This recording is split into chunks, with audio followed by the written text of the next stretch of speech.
eInfochips.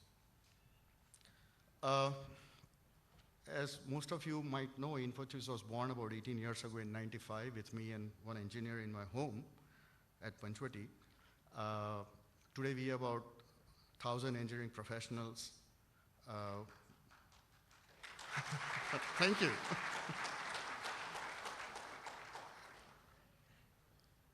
And 8 design centers in 4 cities, operating globally in 15 cities with, across 7 countries. More than 30 of our customers are multi-billion-dollar MNC corporations who are thought leaders in their respective industries. So it's a matter of pride for all of us that a company out of Ahmedabad can compete and win the outsourcing product design awards and product design contracts in electronics and software across the globe. And I think Ahmedabad has a lot to do with it, and I'm a real proud Ahmedabadi Gujubai today. If you look at aerospace, we work with 5 of top 10 aerospace companies in the world. Our software, video software, runs on the UAV, unmanned, they call it unmanned aero vehicles, EUAVs, and our video processing software is on Black Hawk. There is a UAV called Black Hawk of NASA doing the meteorology data collection. And we also have been working on the next generation in-flight entertainment system. So 3 or 5 years down the road, when you're on a plane and interacting with your iPhone or iPad with your in-flight entertainment system, do remember eInfochips. Second area that we work on very heavily is security and surveillance. A lot of devices, access control devices, that a French giant company puts out on the market have been developed, sustained, and maintained by eInfochips. They've been installed across 27 countries and maybe about 100,000, 150,000 devices across the world.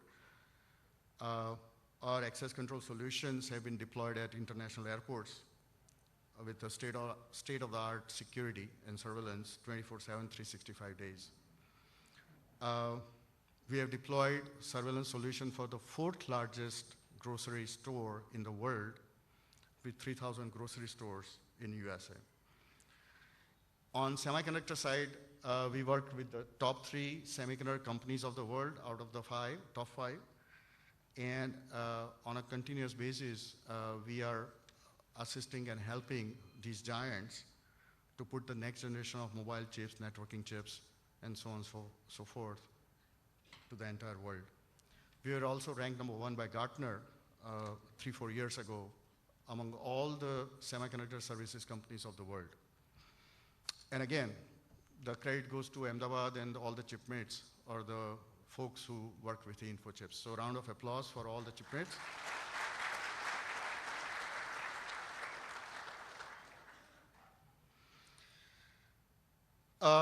We also try to we have a penchant for creating the entire ecosystem, and frankly speaking, that's why we have been able to sustain and grow. We believe in nurturing and building the talent, and so we have a unit called ITRA, eInfochips Training and Research Academy, which tries to bridge the gap between academia and industry.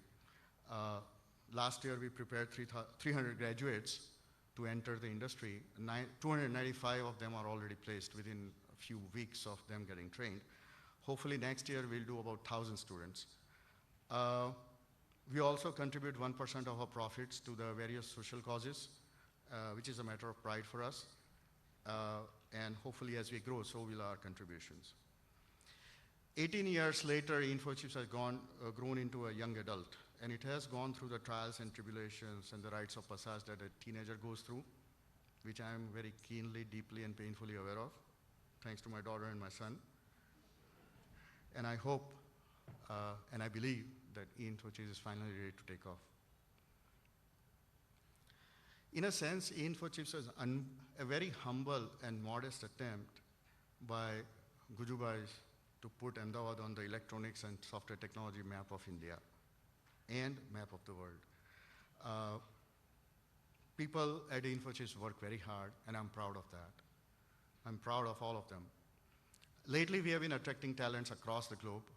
We have been able to get people out of Bangalore, Pune, Noida, USA. We are lucky to have Raj Siroi with us, who joined us about 3 years ago, who was heading up as a CEO of HCL America before he joined us.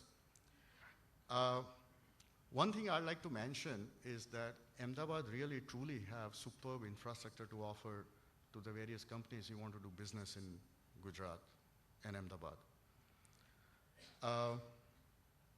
We have customers visiting regularly from across the world, USA, Japan, Europe, France, Korea.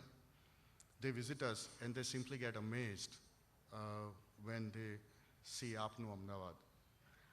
I have customers coming from Bangalore and Chennai and landing over here, and after going through airport and after coming over to our design centers, they just say, I don't understand. How come you don't have more IT and software companies in Ahmedabad?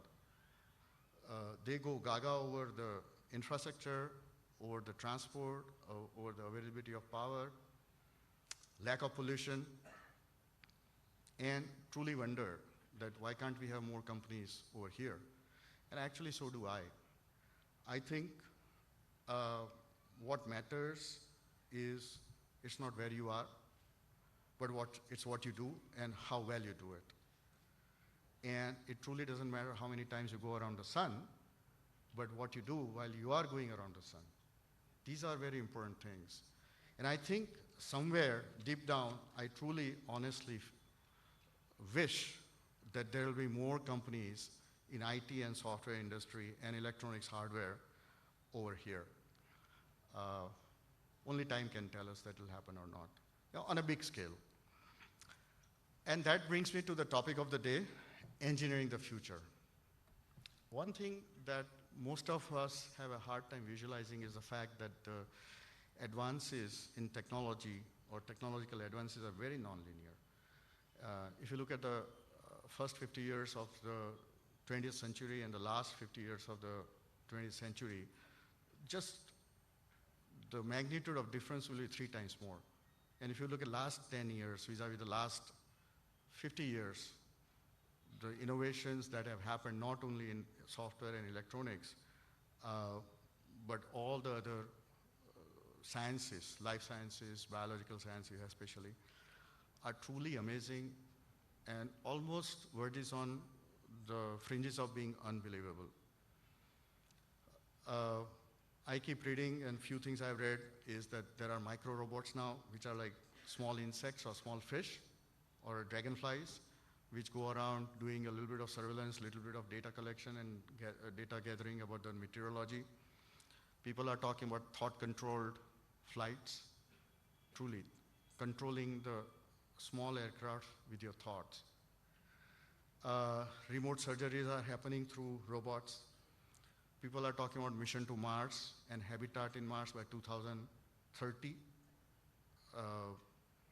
Quantum computing and so on. So the list goes on forever. There is an artificial intelligence guru by the name of Dr. Ray Kurzweil who predicts that within 20 years, our brains will be completely stored on the computers, on the internet. And therefore, theoretically, our memories will live forever, which is truly a very shocking thought in several senses. I